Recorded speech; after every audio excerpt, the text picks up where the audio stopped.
have a quorum with myself, Council Members Benton, Bradford, Vice Chair Huffman, Council Member Kimbrough, Nash, and Prepty.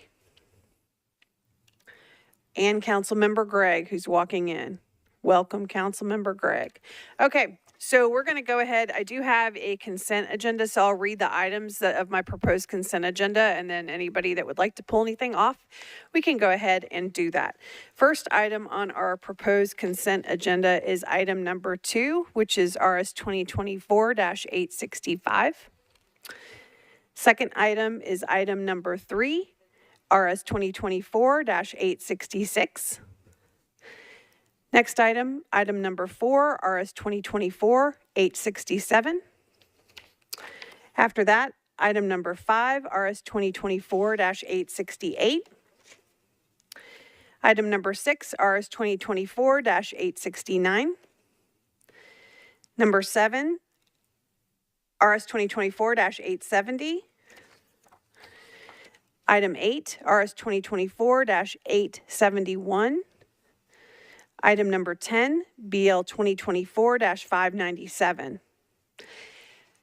Do any of you have any of these items that you'd like to pull off? Let's see. Councilmember Prepty, you're recognized.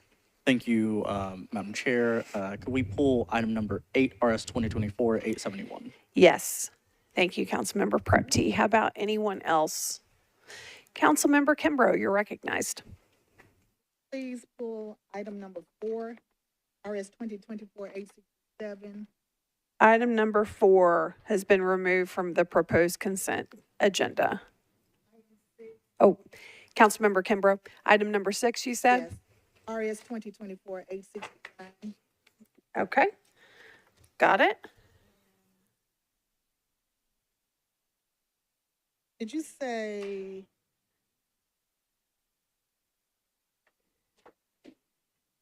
Say 10? Yes.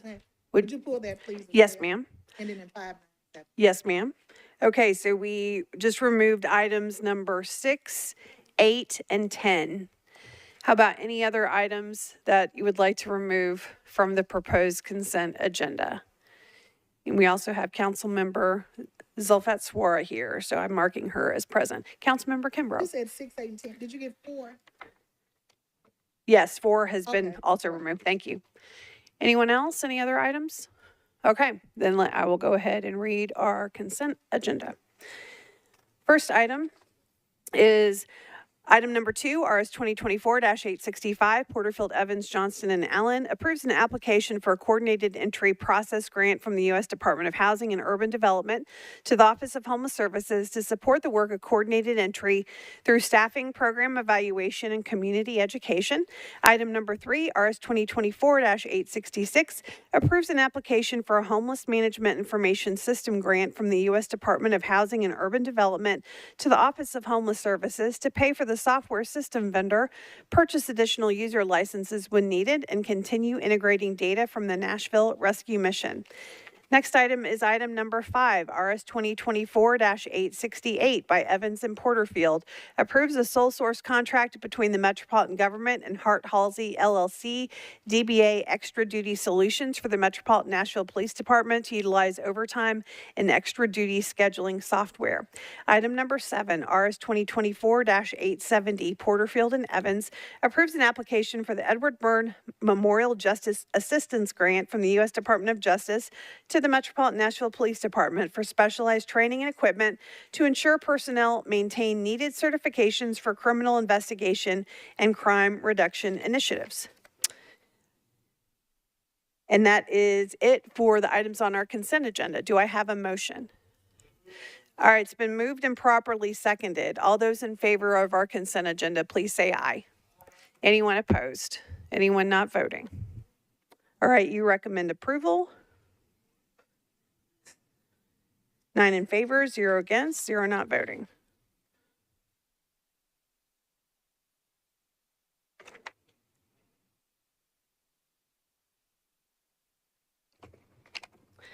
Okay.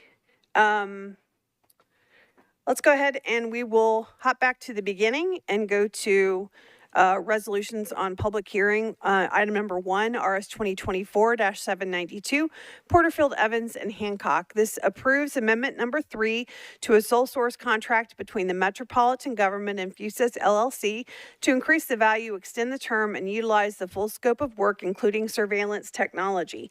Do I have a motion? Okay, it's been moved and properly seconded. We're going to open it up for discussion. As part of that discussion, I'd like to recognize Deputy Chief Gilder to share any remarks about this particular legislation.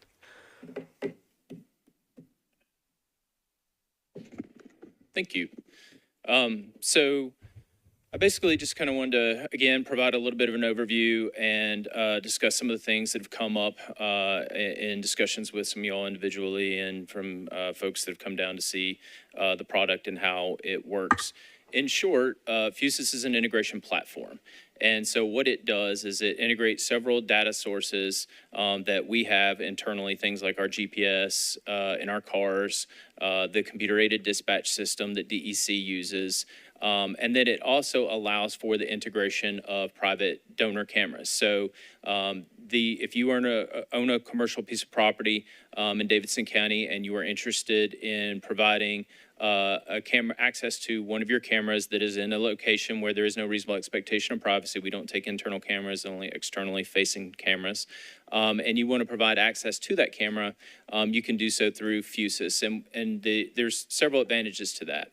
One is if there is an incident that occurs and there is a policy in place. It is on our public website. I want to make sure I mention that too, that outlines these kind of protocols.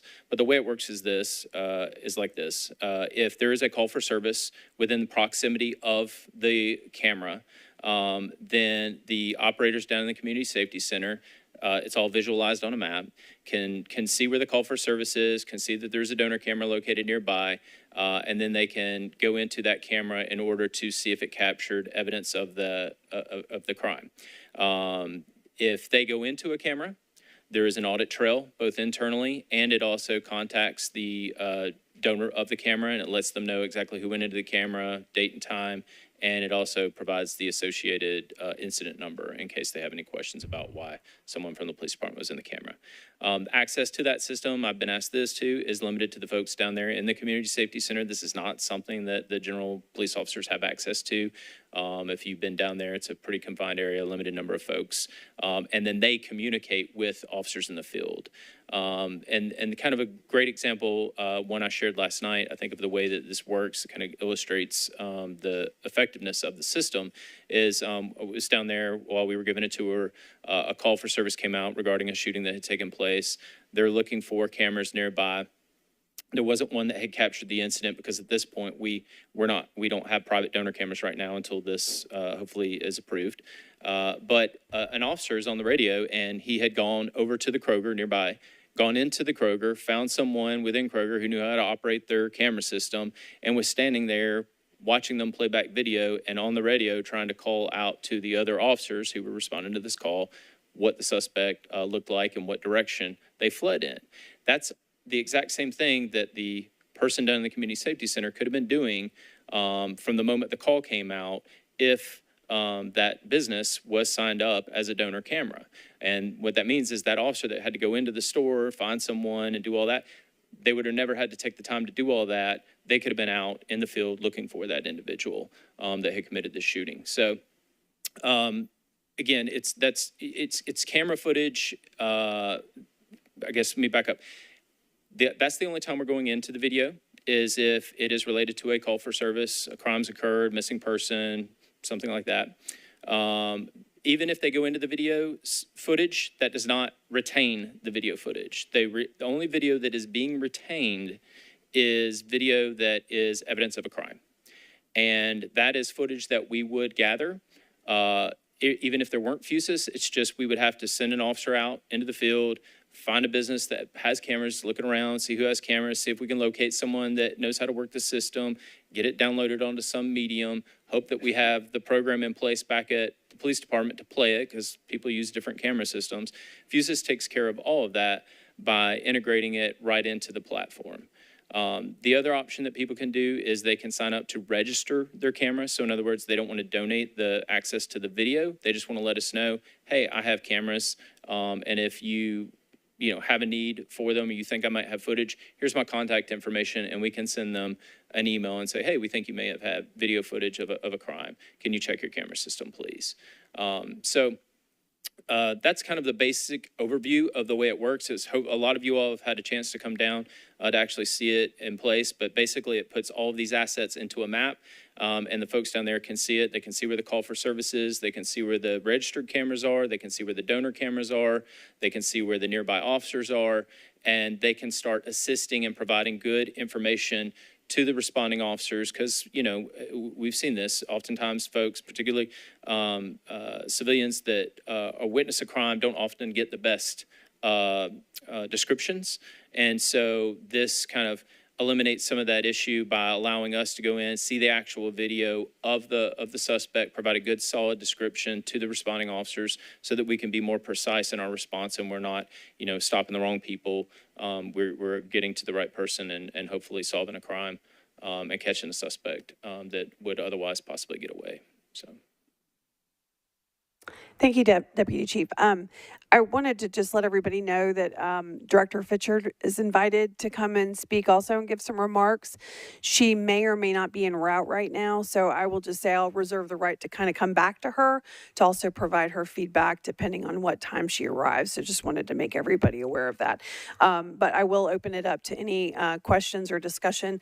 Let me recognize Councilmember Huffman and then Councilmember Prepty. Councilmember Huffman. Thank you, Chair. Deputy Chief Gilder, just a few questions for you, sir, regarding the integration. First question, it really is, I guess, a chain of administration of who can view the video footage. As it stands right now, is it an accurate statement to say that if I was just an officer working in the Fusus Command Center, I can't just navigate to any random camera that I wish? What would prevent me from doing that? Well, first of all, they're not operating in a silo. They're operating in an open area. We have supervisors there that supervise the functions of the people that are operating the camera system, but also the audit trail. So it's going to have to be related to a call for service. We have the internal audit trail, and then again, it also notifies the business as well. So the business owner would see that somebody tapped into their camera, and it has to associate it with the call for service. And with that audit trail, what's that look like, and who can access that? Our IT department can access it for us. So if a supervisor was concerned about what cameras were looked at, IT can pull that data for the supervisor. But on the donor side, it's basically an email alert that comes up that lists the name of the employee, the date, the time, and the associated complaint number. The feed itself, not exactly a live feed, correct? It's not like I can patch into a location in Antioch and see what's going on right now. So the donor controls the access to the camera. So they set it up. If they wanted to provide just a live feed, they could do that. If they want to say, no, I don't want you looking at a live feed, but I'll let you look at, video from 5 minutes prior, only a 10-minute span or something, they can control that. They have total control on whether they sign up, what access they give us, what camera we can view, and the length of time that we can view it. Okay, thank you. Just two more questions, Chair. I'll be quick, very quick. So thank you for that. That's very helpful. To clarify for everybody in the body, the cameras we're talking about, the footage that we're talking about, totally voluntary, or is this something that the MNPD is mandating? Can you just clarify that? No, we have no authority to mandate this. This is a completely voluntary program that community members sign up through Fusus, through the Connect Nashville site, on their own. And last question for me. My district over the weekend was unfortunately the site of a young man, 20 years old, that got gunned down outside of the Hermitage Strike and Spare. It's never good when we lose human life by any means, but it's in the instances that we do, it's important in my opinion, that we catch the suspect as quickly as possible. Would a Fusus integrated device been helpful to your investigation here? Yeah, absolutely. I know from that incident, I know that the responding officers, again, kind of like the incident I described, had to go in, had to find somebody who operated the camera system, look at the camera footage. That's all. If they're a donor camera, that's something that could have been done literally as the call came out, as officers were still on their way to the call, and possibly have intercepted the people that were involved, on the way there. Thank you. Councilmember Prepty, you're recognized. Thank you.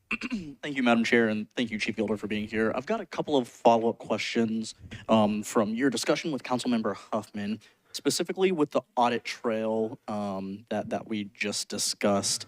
Are there policies in place for supervisors to be doing regular or random audits of the access to cameras? So is there any regular reporting or regular auditing policy that's currently in place?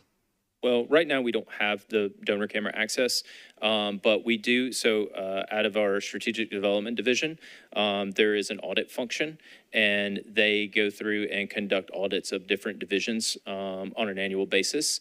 And because that's a policy provision that they have to maintain the audit trail, that is a function that they could go in and conduct an audit of the audit, if you will. Okay. So just to clarify on that, so there is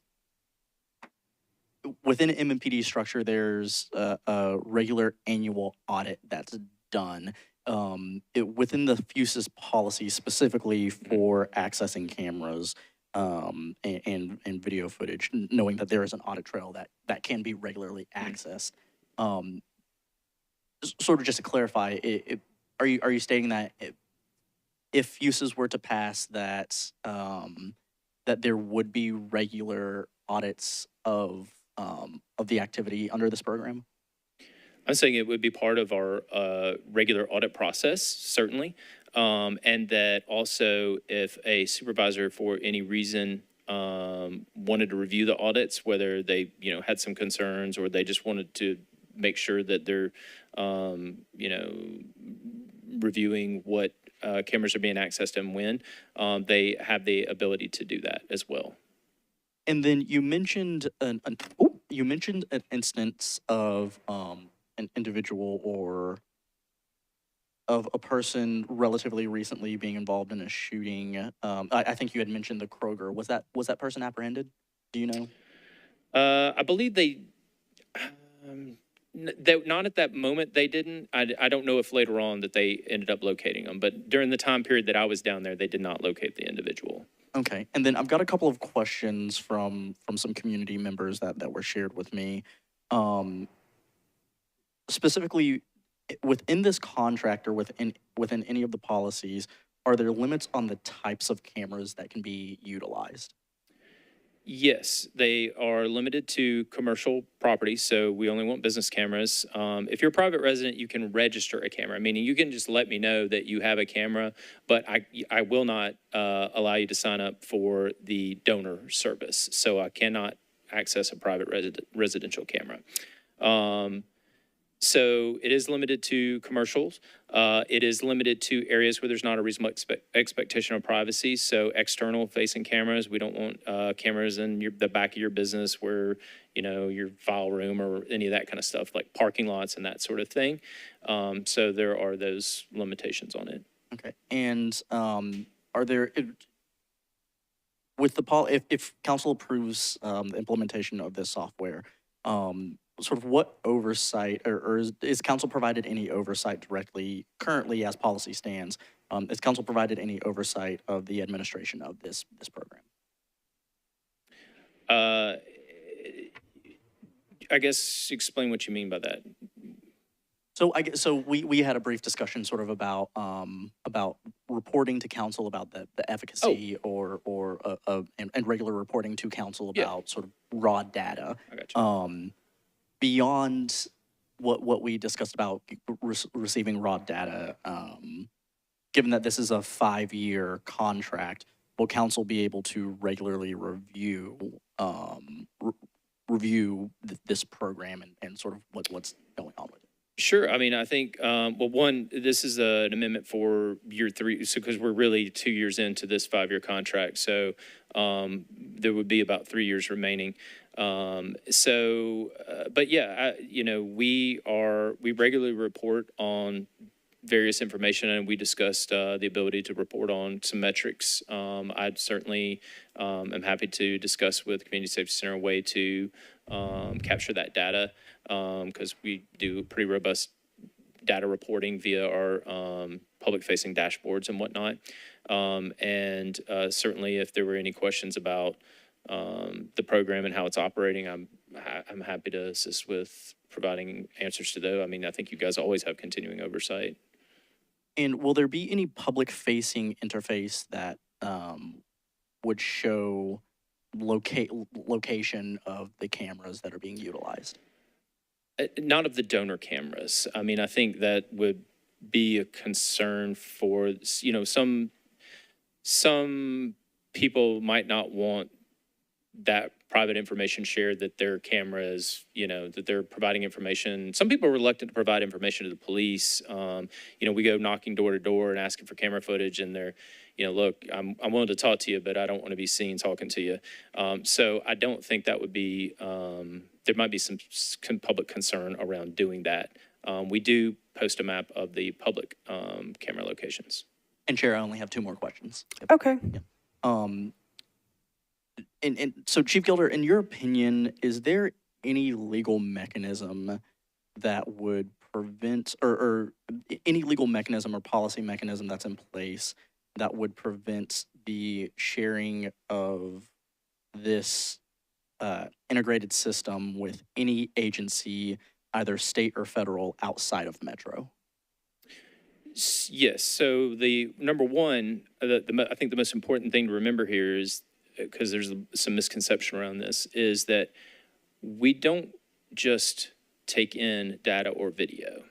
So although there is access available should an incident occur, that video is not importing in. The donor of the video retains the video on their system. Unless and until there is an incident that occurs within the area around their camera, I would not go into the camera. And even if I do go into the camera, I'm not retaining necessarily the video from that camera. The only video that I would retain is if it is evidence of a crime. And that is footage that I'm going to go get, even if there's not fusus. It's just, again, one, there's the ability to possibly solve the crime faster by having that access right then and there. And 2, saving on the time and manpower of having to send a detective out, talk to someone at the business, get someone who knows how to work the system, get it on the right medium, get it to play back at headquarters and that sort of thing. Thank you. And then this contract seems to be subject to amendment under 8.2 by procurement under Metro Code section 4.24.020. Does this conflict with the requirement regarding cameras under the use of that code, if that makes any sense? Yeah. I would have to look up that code section, sir. I'm sorry, I'm not, I don't know that one off the top of my head. Fair enough. I'll yield my time and might come back, Chair. I'm not sure you have any time left, but okay. I had Coopin next and then Vo, but also, are there any committee members that have questions that I need to add to the list? Councilmember Suara, anyone else I need to pop on there? Okay, let me get Councilmember Coopin. You're recognized. Thank you, Madam Chair, for recognizing me, even though I'm not on the committee. And thank you, Deputy Chief Gilder, for being here and answering these questions. So I asked this yesterday, but just for anyone who's listening, where can folks go to see the FUSIS policy? So the FUSIS policy is available if you go to our website, Metro Nashville Police Department's website. You scroll down just slightly, you will see the Community Safety Center program. You click on that link. It has the policy, it has frequently asked questions, and it also has an email link in case you've got some feedback that you want to provide. Great, thank you. Does FUSIS have the ability to do facial recognition? No, it does not, and our policy explicitly prohibits the use of facial recognition. And again, I also think it would trigger the Metro ordinance as well we were That was to my do- second question. Would that come back before us if we went down that road? I believe it would have to by ordinance. Okay. And is that the same for integration with LPRs? Well, currently we don't have LPRs, but I guess is your question, would we have to come back to council if we wanted to integrate LPRs into FUSIS? Correct. That's something I'd have to look into. I don't know the answer to that. Again, I don't know. That would depend on the LPR vendors and how that works. I don't even know if that's yet something that they're looking to do. You talked a little bit about the audit process and kind of checking. Is that information going to be publicly available? Is it something that a FOIA request or public information request could pull? Or how would the members of the public kind of see that audit if they were curious? So I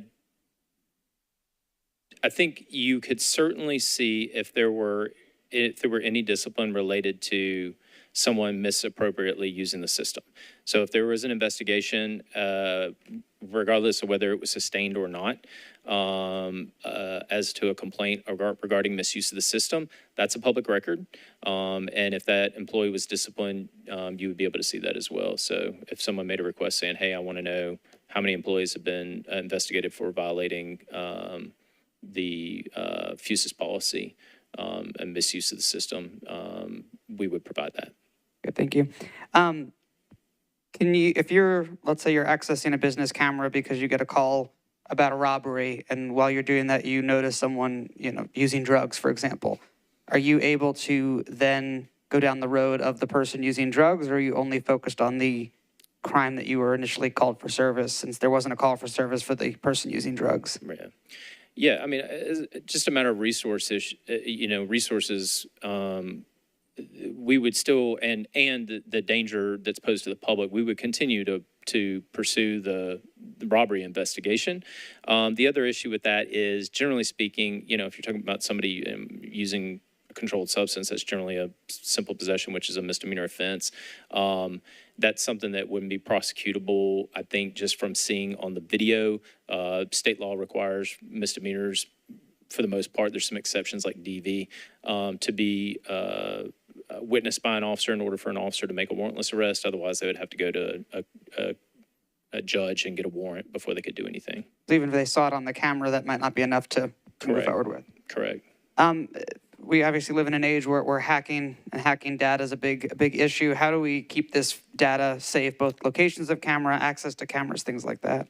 Yeah, my understanding is they're CJIS compliant, so we, the programs that we integrate with have to meet the CJIS requirements, which are FBI standards around encryption and whatnot. So FUSIS meets those requirements for us to be able to integrate our other data sources into it. I'm almost done, Chair. Sorry. If folks wanted to remove their cameras from FUSIS at a later date, how would they do that? They simply, through the same process they used to sign up, they don't have to talk to anybody at the Metro Police Department to do that. Okay. If Metro Council approves this tonight, for example, and then 6 months down the road say, hey, we don't love how this is going, we want to take it back, is there a mechanism for Metro Council to kind of amend it or pull it back, or once it's approved, is it kind of going? I think that should the Metro government decide that they no longer want to utilize a program for whatever reason, we're not required to continue to use a program. Okay, thank you. And then last question. I think Councilman Prepty kind of got at it a little bit earlier, but if there were state or federal mandates for MNPD to use FUSIS in a certain way that was not what either MNPD or the Metro government wanted, what guardrails are in place to make sure that we are able to use it for what we want to use it for and not what a state or federal government would want? So the policy, we would have to comply with our policy around how we're going to use the program. And if it doesn't meet our criteria, then we would not utilize the program for that. I don't know. Certainly, a court can subpoena a record, right? But that's why I made the point earlier when I responded about there's really nothing retained other than that limited footage of the crime. Because I would just want to make it clear, we're not sitting on a bunch of data or video that is subject to being pulled. And so I know of no legal mechanism where the state or the federal government could say, I want you to open up this camera, I want you to do this, I want you to go. I just don't know of any legal mechanism for them to do that. Great, thank you so much. I'm done. Thank you. I want to jump to Director Darby real quick because she had an answer related to your LPR question. The language of the resolution limits what this amendment does, that it opens it up to the integration of videos from cameras owned by public and private properties. So if the LPR is taking video, then conceivably it could be utilized and integrated. But if the LPR is taking static photographs, I don't think that this amendment opens it up to LPR integration. And then we would have to come back to the council for an additional amendment to the agreement before utilization of the integration with LPR. Thank you, Director Darby. Councilmember Vo, you're recognized. Thank you so much, Chair, for allowing me to ask questions, even though I'm not in the committee. Hi, Deputy Chief Gilder. We went and had a session. Thank you so much for organizing that. And I just wanted to get some clarification because when we were at the discussion, they were sharing that on private cameras, it would be like footage would be held for 10 days and then on Metro cameras, 30 days. So can you clarify what you mean by, no data is held, but then we were told it can be held up to 10 days on private and then 30 up to Metro? If you can clarify that for everyone, I think it'd be really helpful. Sure. I wasn't there for that part of the presentation, but I suspect what they're referring to is if they believe it's related to an offense, that they're going to retain it for possibly keeping it as evidence in a criminal offense. Because obviously, the officers have to arrive, they have to conduct an investigation. So there may be a short period of time that they need to retain it to go, okay, is this going to be related to it or not? And if it's not, then release the video, and if it is, then hold it as evidence of the crime, just like we would any other video. The 30-day is the retention period on our Metro cameras. So like the cameras outside of headquarters, if something happens in the parking lot, that video is retained for a period of 30 days. Okay, thank you. And then also, I had one more question, and it just escaped my. Okay, I can come back to you. Sorry. Yeah, let me come back to you. Councilmember Suara. Oh, hang on just a second. There you go. Now you're recognized. Thank you, Chair. Hi, Deputy Chief. Thank you. I think I want you to explain, because part of what Fuses does, there's a lot of conversation on the donor cameras, but we also know that we're trying to integrate the Metro cameras as well. So can you speak to that? I think Councilmember Vo was heading that way in terms of the streaming of those videos, the retention of those data. How long does that go? Is that 24/7 streaming? And can you clarify on the Metro cameras, not the donor cameras? Sure. So the Metro cameras have been in place for a very long time, over 10 years. I don't know the exact date that they've been out there, but you see them like down on Broadway. They got the big blue lights on, so you know that, and oftentimes they say Metro Police on the side of the box. Those are the Metro-owned cameras. Those we've had access to before Fusus ever came along. The advantage of Fusus is that it allows us to integrate those in. So again, when you're sitting down there, it's a big map. So if the call for service pops up, there's a camera icon, even for our Metro cameras. So the employee doesn't have to go back and look through the list of cameras that Metro owns and go, gee, do I have anything near the area? They literally look on the map, they see the icon and go, oh, okay, there's a Metro camera, and they can tap into that camera. The retention period that we were discussing for the Metro cameras is 30 days. After 30 days, it's deleted, because I've had people say, we had a car crash, do you have that video from that camera? And if it's been more than 30 days, it's gone, it's flushed from the system. Thank you. Without Fuses, will MMPD be able to still solve crimes? I mean, we've solved crimes before Fuses. We'll be able to solve crimes after Fuses, but Fuses is certainly has an extreme benefit on our ability to quickly identify suspects and solve crimes, in our opinion. So I did a bunch of Google search in terms of does Fuses really help prevent crimes and things like that. I was looking online.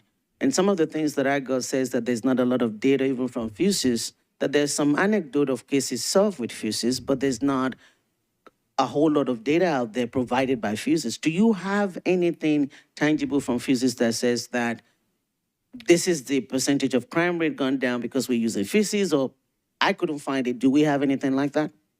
Well, so again, I think, I don't know, I'm not researched to see if there's data points that you're talking about. What I can tell you is that for a period of time, again, kind of a brief history, we purchased fuses. We're getting it up to speed, getting it running, utilize it for about 5 or 6 months. Then it came up for renewal, and at that point we realized the donor camera may require a Metro Council approval. So that's when we stopped utilizing the donor cameras. So there was a short period of time that we were utilizing those donor cameras, and it did provide a great useful. I mean, we've had a couple of council members actually that have been down there when we've had incidents go out. They pull up the camera and we're like, "Look, there's our suspect." Anecdotally, I can tell you it does bring great value because we're able to, in a lot of cases, provide valuable information to officers in the field that, again, that align with Chief Drake's, one of his core pillars, which is precision policing. We don't want to do any type of harm to the reputation between us and the community. And, and part of that is making sure we're stopping the right people. And so if I can utilize an asset that is available to make sure that this is the right person and relay that to the officers in the field to ensure they're only stopping this person that's involved, then I think that's, an important tool. One of the things that I was also looking at, the safest cities in America. And one of them is Columbia, Maryland. And when I look at Columbia, Maryland, they're not using fuses. So they must be using something else. And again, and I'm going to get to where I'm coming. I know you're laughing here, which is true. At the core of this conversation is safety.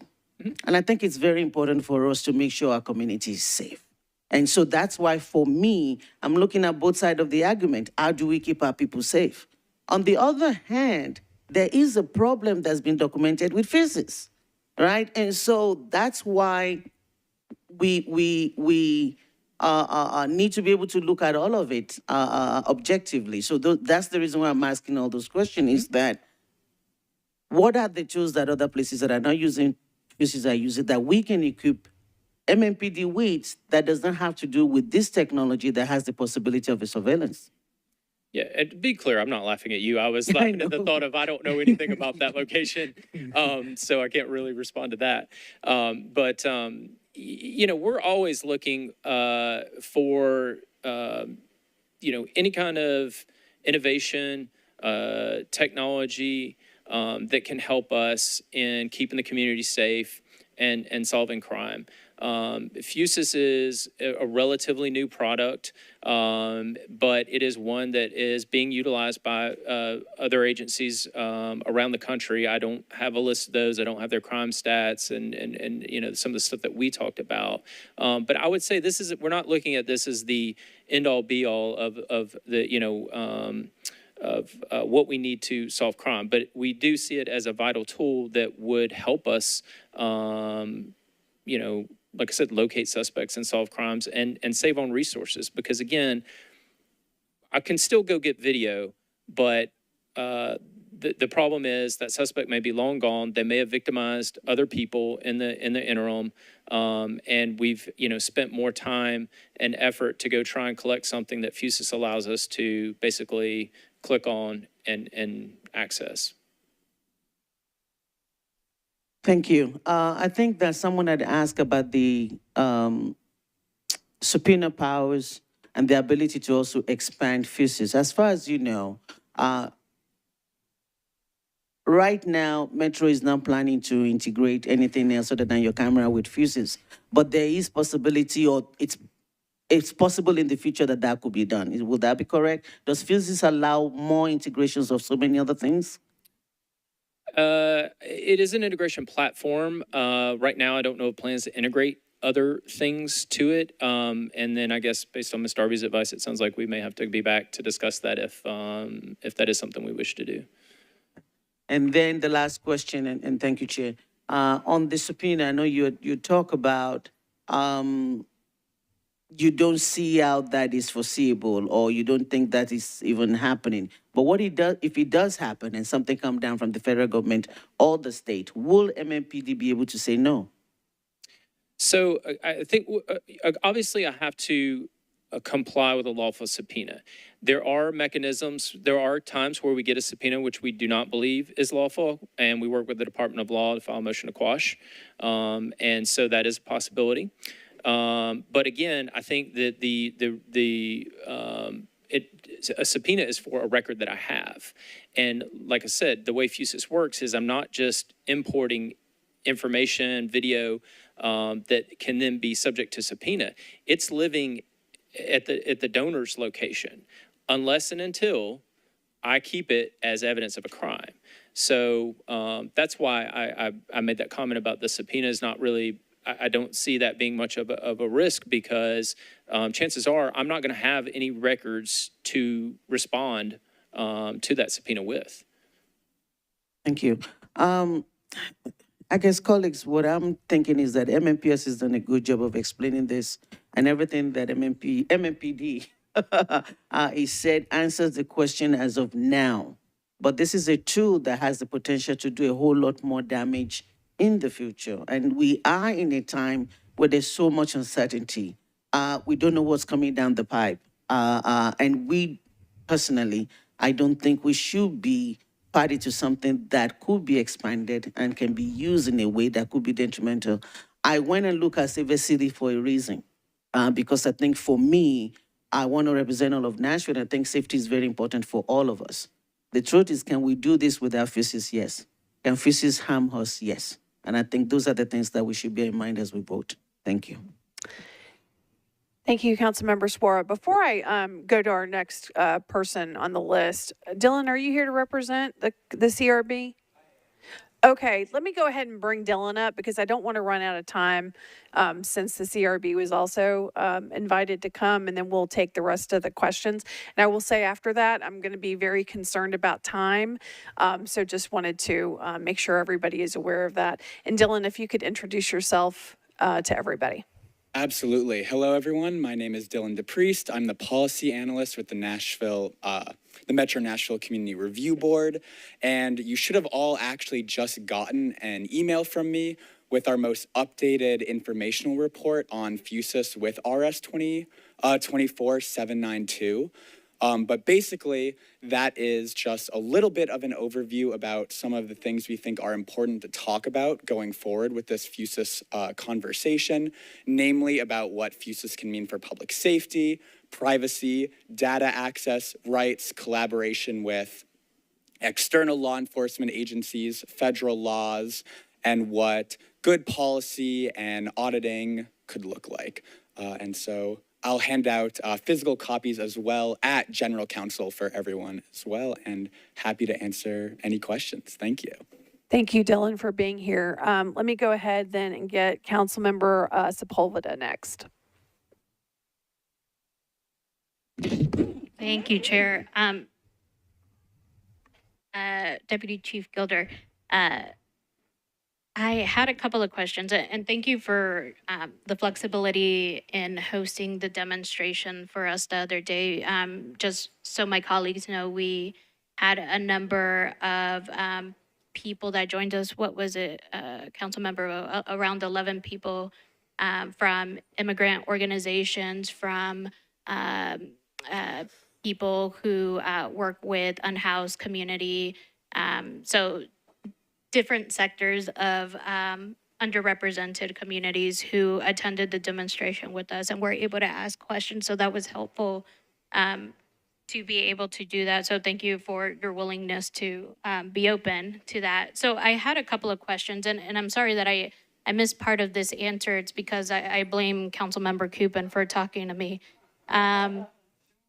But for the subpoena, can you, you're saying there's no data that is retained that would be useful, right, if, say, someone were to subpoena the records, right? But FUSIS, for the most part, is a technology that would house all of the footage, all of the cameras, all being stored in one place to have access to it, correct? So Fusus is a link, if you think of it that way. And so Fusus doesn't store the video remains with the end user.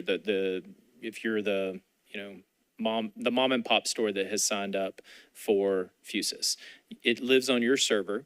If the police department has an incident that occurs within proximity of your camera and we believe it's captured that footage and you're a donor, then we can tap into that camera to look and see if it did in fact capture footage of that. If it did, then I pull that footage down to preserve it for court.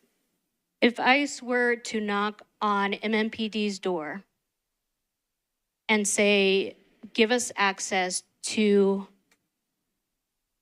the data room where Fusus is housed, would you be required to comply? No, I don't think so. I mean, the only thing that you're talking about, just knocking on the door and saying, let us in? Yeah, I have a subpoena, I have a warrant. The federal government just gave ICE permission to enter MMPD headquarters, any precinct, et cetera. Now, open up the door, let us in. So search warrants under both state and federal rules of criminal procedure require you to have probable cause to believe that there is evidence contained in a specific location at a specific time. And so they would have, it's not a broad, ability to just go out and look and review and see if there happens to be something there. They would have to have explicit information that is there. So I say that specifically because now we have received now a report that the new administration, come January, plans to use the military to say this is an emergency, right? These are unprecedented times. The military will now be used in this manner. So what's to stop the federal government from giving ICE the power of saying there is probable cause that this technology that is being housed in MMPD precinct would be used to try and, let's say, harbor undocumented people? Well, again, I think that's where I come back to the point that even if they were to gain access into the center, there is not video footage just being stored there. The video lives with the donor. So again, I think that even if they were, there's not useful information there for them to obtain. So we're talking about what my lawyer just said is we're talking about an administrative subpoena, right? So let's say we're not housing the data, right? The data is stored 10 days. It's not even really stored. It's access to the footage, right? But we're talking about we're knocking on the door, give us access to the technology, period. Well, I don't think that's how an administrative subpoena works. And again, I think if they were to submit one that said, just give me access to the technology, we would consult with the legal department and probably see if there would be the ability to file a motion to quash. Because again, I know of no legal mechanism where the federal government or state government can force me to engage in an act. Like they can't tell me to go patrol this street or kick in this door or pull up a camera here. I know of no legal mechanism for them to do that. Yeah. And that might be true at the moment, right? My fear is what are the possibilities going into January? So I guess I have two more questions. My second question is, what are the current crime statistics? Can you be more specific? Like, do you mean just at what percentage are robberies citywide? At what percentage are violent crimes? And at what percentage are aggravated assaults? And are they up or down this year? So year to date, we've had 92 homicides, we've had 580 rapes, we've had 92 commercial robberies, 931 street robberies, 5,826 aggravated assaults, 949 commercial burglaries, 1,584 residential burglaries, 20,653 larcenies, 4,501 motor vehicle thefts, for a total of 35,208 Part 1 crimes. From this graphic that I'm seeing from the administration, it says robberies citywide are down 9%, violent crimes citywide are down 5%, and aggravated assault is down 5.7 citywide. My last question, does MMPD intend to integrate LPRs into fuses? I don't even have LPR contracts. I don't know what the capability is with that, so I can't answer that this So time. I don't if know. it was passed, if the contract was passed, does MMPD intend to integrate LPRs into fuses? I don't know the answer to that, but if I would, again, Fusus is an integration platform.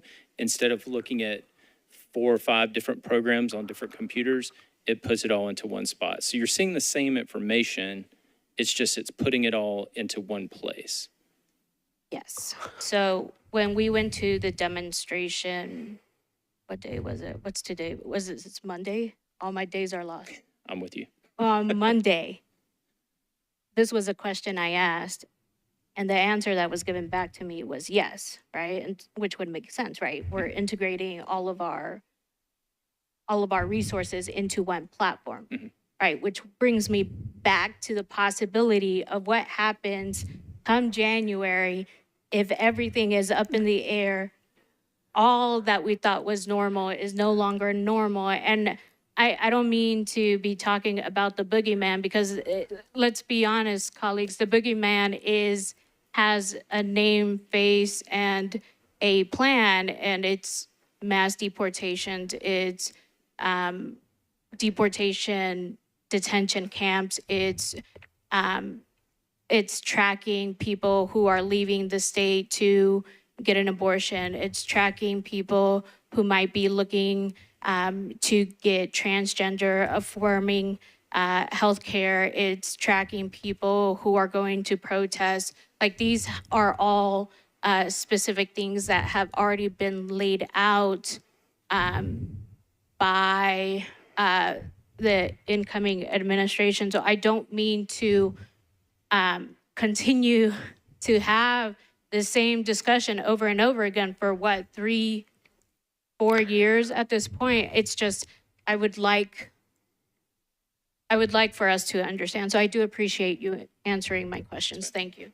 Thank you. We only have time for Huffman and Weiner, so we'll take Councilmember Huffman next. I'm going to be very quick here, y'all. So thank you, Chair, for recognizing me again. I wanted to address something that my colleague, Councilmember Suara, had highlighted on. It was a good question, and it was, can the MNPD still police, right? This is a tool in the tool belt of our police department, and a voluntary one at that. Right now, if a crime happens at Councilmember Hill's business, then Councilmember Hill can still transfer that video footage to the police unsecurely and with way too many steps. All the while, a suspect's getting away. Now, to answer your question, it would greatly have helped solve the murder in my district from Saturday night. Deputy Chief Gilder highlighted that.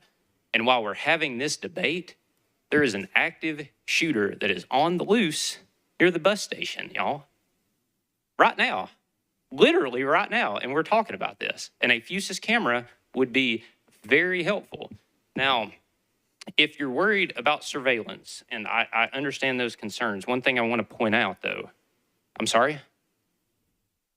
One thing I wanted to highlight, though, this is a TDOT SmartWays camera. I'm viewing it right now. If I wanted to track someone and their comings and goings, I could do that. I could also do that from this device. These devices will only be accessed when crimes happen. That has clearly been articulated here. So I encourage you to put your constituents first here. We have an obligation to keep our public safe. Thank you, Councilmember Huffman. Let me go to Councilmember Weiner for our last question. Thank you so much. I appreciate it. Sorry I'm late, didn't plan on it, but there's no traffic outside, so don't worry about that happening to you. I have just a couple of brief clarification questions. This is a link, right? Correct, yes. It's not a remote camera. Correct. It links the police department, community safety center to the private donor camera if they sign up for that service. Right, but without that private donor camera, it really isn't linking to anything external. Correct. You have to sign up and get the service in order to link to the police Right. department. If there were a crime in my neighborhood and the Circle K down the street had cameras outside and they called me and they went, "Hey, Sherry, we probably saw them and we've got it captured on our cameras," would that be as available, maybe without Fusus, but would it be available to you if they volunteered that data? I could get it, but I'm going to have to send an officer to the Circle K, and I'm going to have to make sure that somebody's there that can get into the system, because I can tell you from personal experience that oftentimes, and this is by design, they don't want people to be able to go into the system. You have to get the right person there to go into the system and then be able to export that footage. But we could collect it. There's a means to collect it, but it's much more delayed. So to reiterate Councilman Huffman's point, that data is available whether we have Fusus or not. What Fusus does is it gives your officers the ability to protect us and keep us from having offenders who are still offending because we don't have the technology to catch them fast enough. So there are other people that could clearly, or these people, offenders, could clearly still be out there harming other people and other people's property without this speed that Fusus Link gives us the opportunity to have. So I think that is all I primarily had. And so I'll sit down. Okay, thank you, Thank Councilmember you. Weiner. Could we get a renewal on the motion, please? Okay, we're going to raise hands for this because I know we'll get some no's. All those in favor of this legislation, please raise your hand. Okay, we've got 6 in favor. All those opposed? 3 opposed. Anyone not voting? Okay. Oh, no, I'm sorry. I'm in favor. So that's 7. 7 in favor, 3 against, 0 not voting. Thank you very much for a robust discussion. We're going to move on to item number 4, RS 2024-867, Porterfield, Evans, Welsh, and others approves a grant contract between the Office of Family Safety and the Sexual Assault Center and appropriating an additional $100,000 from the general fund for the grant. Do I have a motion? Yes. Councilmember Prepty. Thank you, Madam Chair. Could we please, since I've got to go to Public Health and Safety and I only have one question on the item that I pulled You off mean the rules? consent- yes. Yes. Could we please take up item number 8, RS 2024-871? Yeah, we can skip over to that one. Thank you. Okay, item number 8, RS 2024-871, Porterfield, Evans, and Johnston, approves an application for the statewide school resource officer SRO program grant from the Tennessee Department of Safety and Homeland Security to the Metropolitan Nashville Police Department to provide funding for the placement of 1 full-time school resource officer SRO in each K-12 public and private or public charter school. Do I have a motion? So moved. All right, it's been moved and seconded. Looks like Deputy Chief Gilder will probably be bringing you back for this question, and I'll recognize Councilmember Prepty. Thank you, Madam Chair. And Chief Gilder, I recall last year that we had some pretty robust discussion about MNPD, school resource officers, and our policies around that. Just to clarify, this is the same grant that we received last year that is reimbursing Metro for a position that we have already paid for, correct? Partially correct. It is the exact same grant, same terms, $75,000 per SRO that is assigned to a particular school.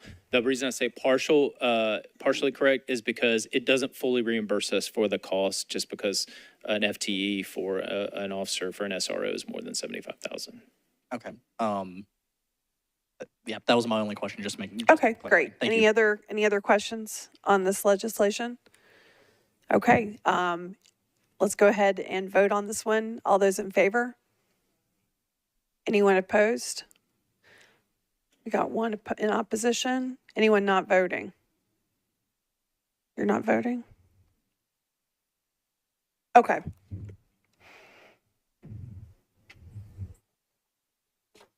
I'm sorry, what?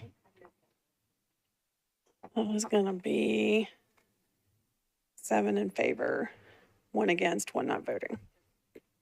Okay, we're gonna go back to item number 4.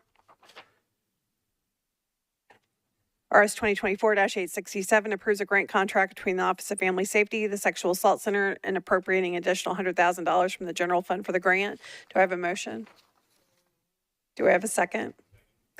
I think Councilmember Kimbrough, you had requested that this one come off. Oh, you want to abstain? Okay. All right. Any discussion on this item? Okay, seeing none. All those in favor? Anyone opposed? And we've got 1 who wants to abstain. So that is.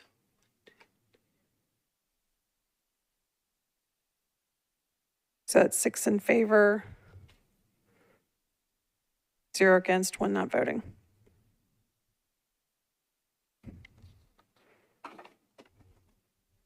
Or did I count wrong? 7. Okay, so it's 7 in favor. Thank you. Okay, item number 6, RS 2024-869, Porterfield, Evans, and Johnston. Approves Amendment 1 to a Violent Crime Intervention Fund VCIF grant from the Tennessee Department of Finance and Administration, Office of Criminal Justice Programs to the Metropolitan Nashville Police Department to provide support to local law enforcement in developing and implementing evidence-based strategies to combat violent crime. Do I have a motion? Do we have a second? Thank you. Any discussion on this item? I think Councilmember Kimbrough, I think you pulled this one off too. Okay, all right. We'll go ahead and take the vote. All those in favor of this item? And we've got 1 in opposition. Any others in opposition?